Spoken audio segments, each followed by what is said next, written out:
Bonjour, mes chers. Aujourd'hui, je vais vous révéler un secret qui transformera votre jardin en un coin de paradis, et savez-vous quoi? Vous n'aurez pas à vous épuiser une seule minute, à creuser des plates-bandes jusqu'à en perdre haleine ou à porter des seaux lourds. Ça ressemble à un conte de fées? Eh bien non, c'est la véritable magie de l'ombre des plantes, un mystère que presque personne ne connaît. Vous pensez qu'un beau jardin nécessite du soleil, un arrosage constant et un dos solide? Moi aussi, je le croyais, jusqu'à ce que je découvre ce chemin extraordinaire. Écoutez bien, car je vais vous raconter comment l'ombre, oui, cette ombre qui se cache sous les arbres, près de la clôture ou derrière l'abri peut devenir votre meilleur ami et accomplir des merveilles pendant que vous vous reposez avec une tasse de thé à la main ou que vous regardez les nuages glisser dans le ciel. Intriguant, n'est-ce pas?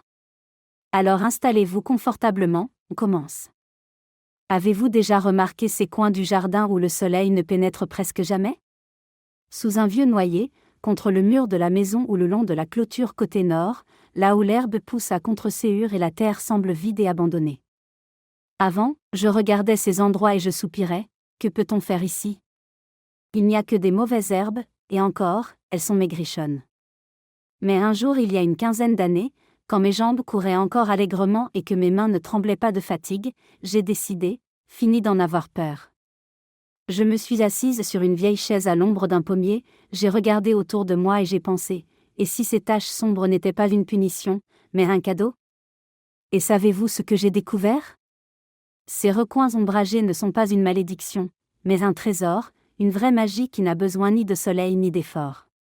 C'est ainsi que mon histoire avec la magie de l'ombre a débuté, et je m'étonne encore de tout ce qu'elle m'a offert. Tout a commencé par des souvenirs.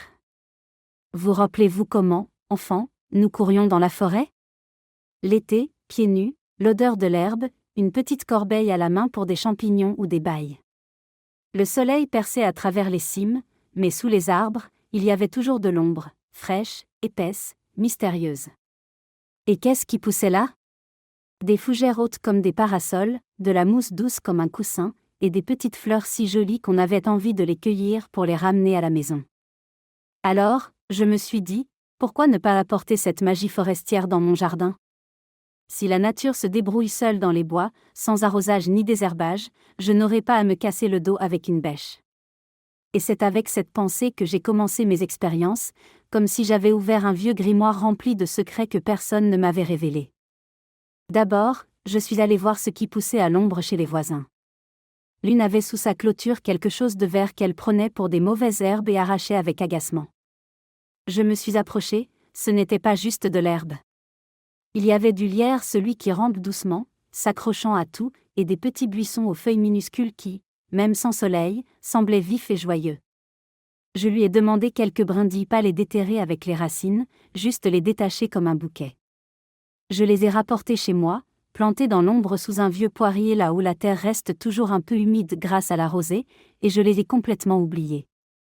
2 mois plus tard, je suis allée voir, non seulement elles avaient pris racine, mais elles poussaient. Le lierre grimpait sur le tronc, comme s'il voulait enlacer l'arbre, et les buissons donnaient de nouvelles pousses vertes, robustes, comme si elles se moquaient du soleil, on se débrouille sans toi. Je me suis assise à côté avec une tasse de thé et j'ai pensé, voilà le début de la magie, l'ombre a tout fait toute seule sans que je lève le petit doigt. Ensuite, j'ai cherché des plantes qui aiment l'obscurité, comme quand, enfant, nous adorions nous cacher dans des coins secrets sous la table ou dans l'armoire, vous vous souvenez? Il s'avère qu'il y en a plein. Par exemple, l'hosta, une beauté aux larges feuilles, parfois vertes, parfois striées de blanc ou de jaune, comme peinte par un artiste. J'ai récupéré quelques touffes chez une connaissance au printemps, elle les divisait car elles poussaient comme de la pâte à levain et débordaient presque de sa clôture. Je les ai ramenées chez moi, plantées à l'ombre sous un cerisier là où avant il n'y avait que des moustiques et de la poussière, et qu'est-ce que vous croyez? En un an, cet endroit ressemblait à une image d'un vieux magazine de jardin. Feuilles grandes, juteuses, et dessous une fraîcheur comme dans la forêt après la pluie. Et le meilleur, aucun entretien. Arrosé? Seulement si la pluie oublie de tomber une semaine, ce qui est rare ici. Désherbé? Pas besoin, l'hosta a étouffé les mauvaises herbes avec sa verdure. J'ai posé une vieille chaise à côté, je me suis assise et j'ai regardé, voilà mon coin de paradis, et pas une seule ampoule aux mains. Il y a aussi la fougère, celle qui poussait dans la forêt derrière le village. Je me souviens, petit, on se cachait dans ces massifs, on jouait aux espions ou on s'allongeait pour regarder le ciel à travers ses feuilles hautes, bruissantes, mystérieuses. Je l'ai trouvée chez un ami, elle poussait sous sa clôture, personne ne s'en souciait, elle gênait même. J'ai arraché quelques branches avec leurs racines pas creusées, juste tirées comme un radis du potager et je les ai plantées à l'ombre près de l'abri, là où le soleil ne va jamais. En 2 ans, j'avais un tapis entier vert, doux, comme si la nature l'avait déroulé pour moi. Et savez-vous quoi ? Elle n'est pas seulement belle, elle est intelligente, elle garde l'humidité, lutte seule contre les herbes qui tentent de s'infiltrer. Je regardais et m'émerveillais. Quoi, je suis une jardinière sorcière qui ne fait rien et tout pousse ? Mais la vraie magie a commencé quand j'ai décidé d'ajouter des fleurs à l'ombre. Vous pensez que les fleurs ont besoin de soleil ? Pas toutes. Il y en a qui s'épanouissent dans l'obscurité, comme des étoiles dans le ciel nocturne, petites, mais éclatantes. Par exemple, l'astilbe duveteuse, avec des plumeaux roses ou blancs, comme si quelqu'un avait allumé des feux d'artifice minuscules dans la pénombre. J'ai pris quelques boutures chez une amie, elle les distribuait car elle en avait autant que des lapins. Je les ai plantées sous un vieux noyer là où la terre reste toujours fraîche et un peu humide et je les ai oubliées. Et au printemps, regardez-moi ça, elle fleurit. Et ainsi chaque année sans engrais, sans agitation, sans une goutte de sueur de ma part. Les voisins passaient, regardaient par-dessus la clôture et demandaient « Comment as-tu fait ça ?» Chez nous, rien ne pousse à l'ombre. Et moi, je riais, l'ombre l'a fait pour moi, il faut juste savoir qui inviter. J'ai aussi découvert le pervenche petit, modeste, avec des fleurettes bleues comme des gouttes de ciel tombées au sol. Il rampe sur la terre, recouvre tout d'un tapis vert, et fleurit même là où il n'y a presque pas de lumière. J'ai récupéré quelques brindilles chez une connaissance, elle l'arrachait comme une mauvaise herbe et le jetait presque. Je l'ai planté le long de la clôture, là où il n'y avait avant que des orties et des fourmis qui couraient.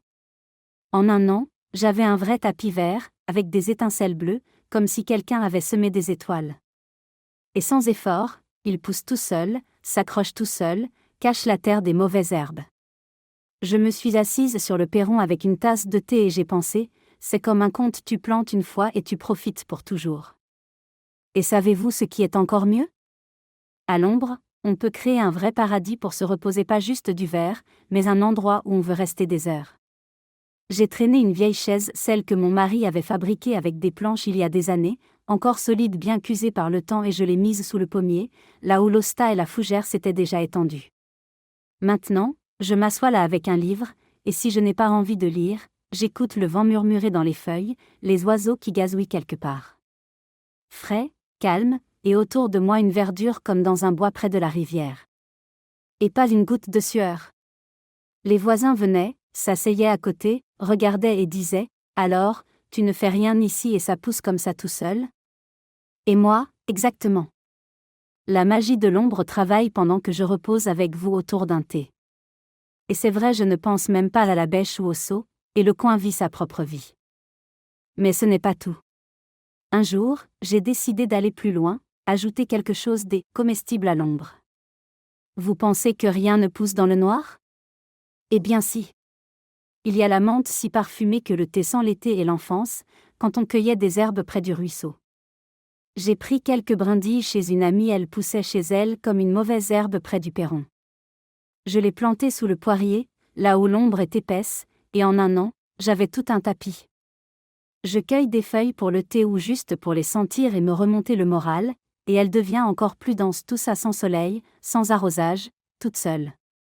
Il y a aussi la mélisse, son parfum est doux, apaisant, comme disaient les vieux verbiers qu'elle soignait les nerfs. Je l'ai plantée à côté de la menthe, et maintenant j'ai sous l'arbre mon petit jardin d'apothicaire, ça sent si bon qu'on voudrait y rester toute la journée. Sans effort, tu cueilles et tu profites, et elle pousse comme ensorcelée. Et j'ai repensé au bail des bois, celles qu'on ramassait enfants à l'ombre sous les sapins, les mains noires de jus et un gâteau qui nous attendait à la maison. Par exemple, l'airelle ou la myrtille, elles adorent l'ombre et la terre acide, comme en forêt.